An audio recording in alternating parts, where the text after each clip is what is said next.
people. Thank you. I've got a lot of anecdotal stories about this guy. First of all, we only got to meet each other while judging. I knew he had been involved in FIP and was destined to be a vice president of FIP. But what happened was at a Chicago show that Jim Mazeppa was very important in organizing, we invited all of Latin America to come to Chicago. And we added judges from Latin America onto normally American teams.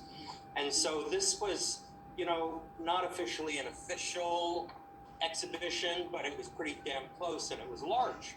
So what happened was I decided that I needed some practice for my Portuguese. So I had this guy join my team. And by the way, in Portuguese, the first R in a name is an H sound. So it's Reinaldo, okay? So I asked Reinaldo to come on to my team. And by lunchtime, he said, you know, I have some issues I'd like to suggest. So he suggested that with the the American judges were mostly senior. And he said, let's try the FIP judging standard. And up to that point in time, it had been a big scandal about how America was the only country not using the point system. So we went ahead and used the point system, and we sat down and he led us through a discussion on how the point system was superior to what we had been using in the United States. And, you know, he changed the minds of all the senior judges in the United States. So we were able then to adopt the point system, all because of this guy. I mean, he shows up, he very diplomatically, calmly explains the thought processes and educated us. And so it's rare that any one person has that kind of an influence on another country. So that's just one little anecdotal story. Here's another one. We've been working on his application for RDP for a while, and another RDP told me a story. He said, you know, I was going to be nominated, this other RDP. And then what happened was we were just at the final time where my sponsor and I were to sign the application, and my sponsor died. And so it's been 20 years since anyone was willing to nominate me. And he said, I thought it would never happen in my life. Well, let's turn to Reinaldo. What happened was I had agreed to get his nomination through. It was going to be done that year. And 6 days before the nominating forms are done, I end up being hospitalized. I'm in an operation. As they're putting me under, the surgeon turns to my doctor and says, you know, he has less than a 2% chance of waking up from this operation.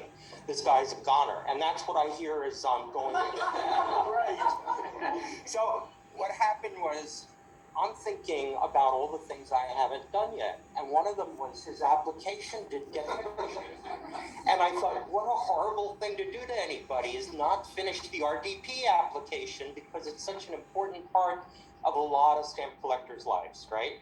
So I wake up 4 days later, it's December 30th, and my soon-to-be ex-wife says, you need to stay in bed. I go to the computer, I finish his application, I send it to London, and I get an email back from John saying, there's nothing like calling it to the last minute, huh? So, but we did get it done. But those are stories that are just kind of give you a flavor for some of the challenges we had. Reinaldo has been an important part of Brazilian philately for a long time. He's been the president of the National Federation. He is a major collector, and he's exhibited in many different classes. And he's got that kind of qualification that the electors look at and say, yeah, this person qualifies. And so what's really neat about Reinaldo, though, is that he's done it all. But more importantly, before the pandemic, Brazil's a big country, and a lot of people don't realize how big it is. It's about the size of the United States with almost as many people. But unlike many European countries, the population's highly dispersed throughout the country, kind of like the United States. You know, we're all not crowded into a large city or capital or only 3 cities. And so early on, the Brazilians had to develop a basis of using Zoom and like technologies in order to include as many collectors in the country as possible into their philately. And it was during his presidency that Brazilian philately really became the test ground for the rest of us when it came to worldwide and internet interactions philatelically. And so what happens is Reinaldo's done a great job with the other executives of the philatelic societies in Brazil in bringing this to grassroots. And, you know, we keep talking about the future of philately as if, what are we going to do? And, you know, when you look at what Reinaldo has done in Brazil with the others, some of whom are here today that I've recently met, they've done a phenomenal job in basically laying the groundwork for internet philately. And so you all can read, you know, the technical achievements in their various bios. And I didn't want to just get up here and tell you the technical developments of this Grand Prix, that gold medal, etc. But Reinaldo is very active in publication, on internet, etc. And we need to appreciate what Brazil has been able to achieve philatelically, growing its base as many of the rest of us aren't growing anything like that. So, Reinaldo, I thank you very much, and thank you for all of your help and guidance.